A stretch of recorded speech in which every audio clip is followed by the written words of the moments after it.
Entre as grandes almas que permeiam a paisagem sempre crescente da história, existem algumas cujo brilho resplandece tão intensamente que civilizações inteiras se aquecem com sua luz.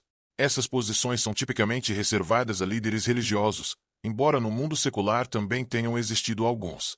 Talvez o maior entre eles seja um homem cujo nome é conhecido até mesmo por aqueles para quem a filosofia é apenas um ruído distante. Esse homem foi, é claro, Confúcio. A dificuldade em Confúcio reside não tanto na complexidade de sua doutrina, mas no fato de que se poderia construir muitas doutrinas diferentes, dependendo das fontes utilizadas ao longo da longa e tumultuada história da China. Gostaria de revisar brevemente as obras tradicionalmente associadas ao seu nome, antes de prosseguir para explicar a doutrina, tal como é geralmente aceita hoje. Primeiramente, temos o que é conhecido como os Cinco Xing, que descrevem vários eventos na China, datados de 722 a 781 a.C. Esses textos foram atribuídos a Confúcio de forma vaiga, embora apenas o Qianqian possa ser considerado, com alguma segurança, como tendo sido escrito pelo mestre. Em segundo lugar, temos o Livro dos Quatro Filósofos, frequentemente abreviado simplesmente como os Quatro Livros. O primeiro deles, o Luna, compilou conversas que conhecemos pelo título consagrado de Analectos Confucionistas. O segundo, o Taisho, o Grande Aprendizado, foi atribuído a Shangsan, um conhecido discípulo de Confúcio. O terceiro livro nos chega de Xuanjian, cuja tradução é a mais aceita como a doutrina do meio-termo e pode ser atribuída ao neto de Confúcio, Guanxi, para fins de propriedade. O quarto e último livro contém as obras de Mencius dentro das memórias da dinastia Han. O restante é um capítulo que ilustra a discordância na manutenção dos registros associados a Confúcio.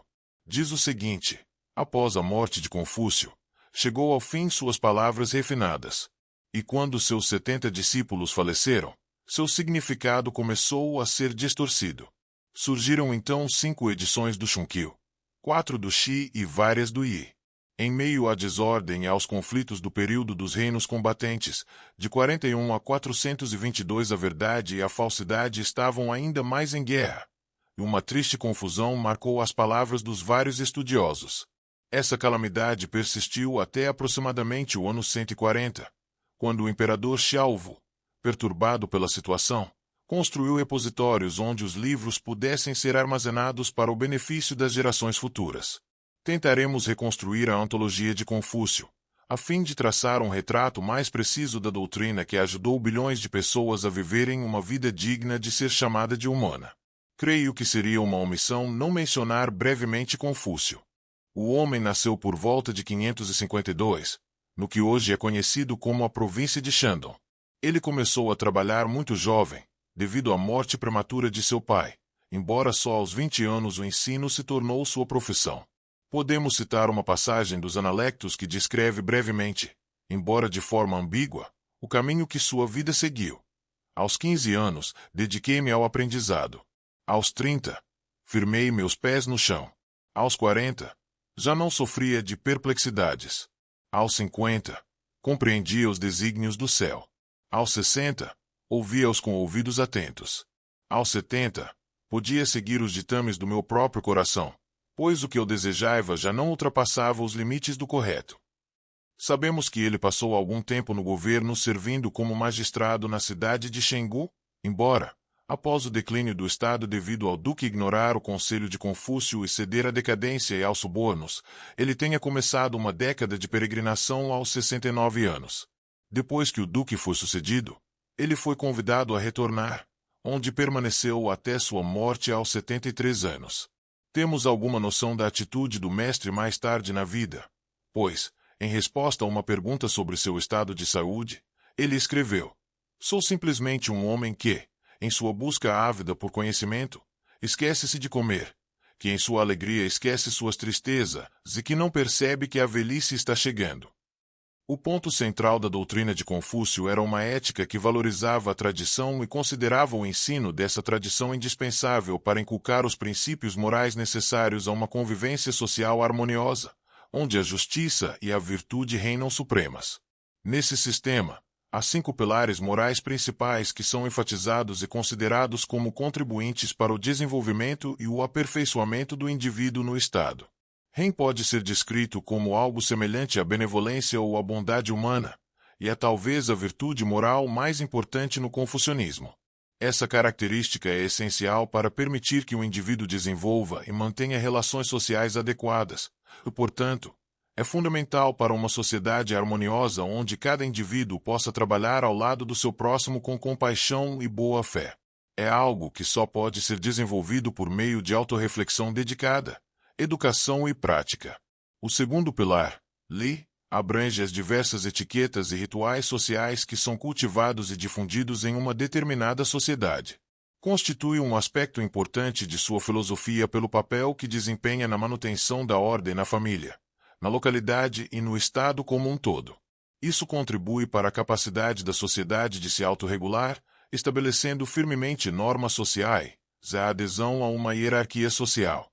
A coesão social permanece fundamental no estado ideal. Embora seja um clichê, vale a pena repetir. Uma casa dividida não se sustenta.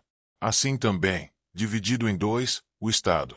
Seguindo em frente, Xiao é um pilar apropriado para explicar, pois, assim como Li, deriva das normas sociais e do respeito, mas mais especificamente do respeito pelos pais e ancestrais.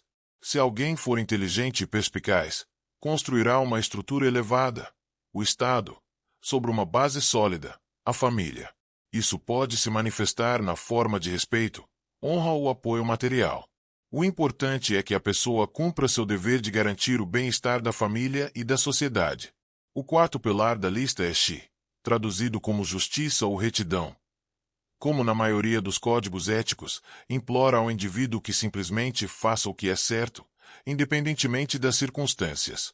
Mesmo nos casos em que o dano possa advir à sua própria pessoa como consequência de uma ação correta, devemos considerar cada circunstância tendo em mente o bem maior da sociedade.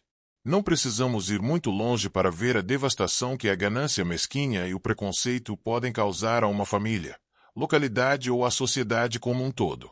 O último pilar, Zan, é a característica que melhor se descreve como confiabilidade ou lealdade.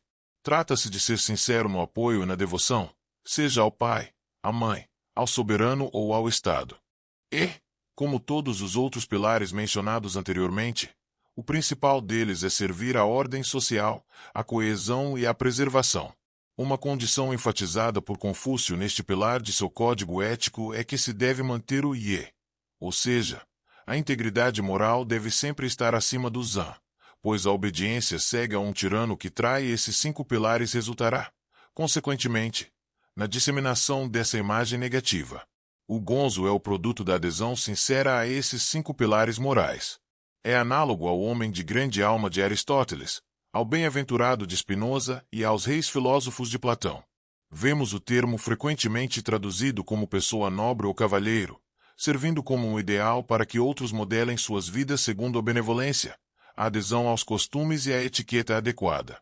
A piedade familiar, Li, a retidão, Xiao Ye, e a lealdade, são a essência do Zhongzhou no indivíduo ideal aos olhos de Confúcio. A política de Confúcio deriva diretamente de sua ética. Era uma filosofia política que se apegava firmemente a um sistema de valores tradicional, o que significa que os costumes, rituais e a observância da hierarquia tradicionalmente aceita eram necessários para a manutenção da coesão social. Ele não era tão apaixonado pela democracia quanto nós, no Ocidente, somos hoje, e acreditava ser prudente garantir que os melhores entre a população fossem selecionados e incentivados a se candidatar a cargos públicos. Nada tão desastroso poderia acontecer a uma nação quanto a eleição de um incompetente para um cargo público. Ele acreditava ser importante, como na República de Platão, garantir que todos tivessem igual oportunidade de demonstrar que possuíam as qualificações necessárias para assumir os mais altos escalões da vida pública, e que suas candidaturas fossem seriamente consideradas, independentemente de sua condição social ou econômica. Se o indivíduo possui integridade moral e capacidade intelectual para se tornar rei, que governe.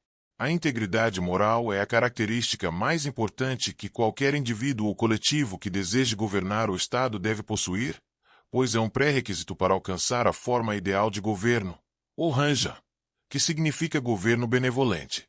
Esta é uma manifestação de governo em que a autodisciplina, A honra e a humildade conduzem a um sistema onde o bem-estar do Estado e de seu povo é priorizado em detrimento do bem-estar do próprio governo. Em tal sistema, a revolução seria improvável, pois os cidadãos passariam a respeitar seus líderes, gerando a lealdade familiar e a piedade mencionadas no pilar moral de Shao.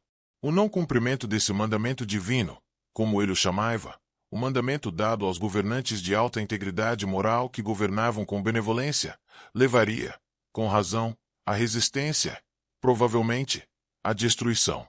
Essa resistência, chamada IFA ou resistência justa, é um direito ou imperativo natural. Cada indivíduo deve se opor a qualquer sistema de governo cujo domínio seja imposto por meio da opressão, do engano ou da violência. Seria difícil encontrar um indivíduo ou sistema de pensamento que tenha permeado tão profundamente, e por um período tão extenso, os corações e as mentes de um povo. A filosofia de Confúcio fez isso pelos chineses. Não basta dizer isso, mesmo muito além das fronteiras da China. O pensamento do grande sábio molda e refina inúmeras mentes, jovens e idosas. É claro que esse sistema não está isento de falhas, como a aparente rigidez que provavelmente levaria a uma resistência veemente ao defender mudanças, ou seu desencorajamento ao individualismo, que faz o leitor ocidental moderno estremecer. Mas creio que todos podem confirmar que os conselhos práticos que nos foram dados há milênios tornam cada um de nós, pelo menos, um pouco melhores do que éramos antes. Como prefiro ler prosa ocidental, não explorei muito o pensamento oriental neste canal, embora pretenda aprofundar-me um pouco mais nesses temas, e espero que vocês continuem a apoiar meu trabalho. Como sempre, agradeço por dedicarem um pouco do seu valioso tempo para conversar sobre filosofia comigo. Até a próxima!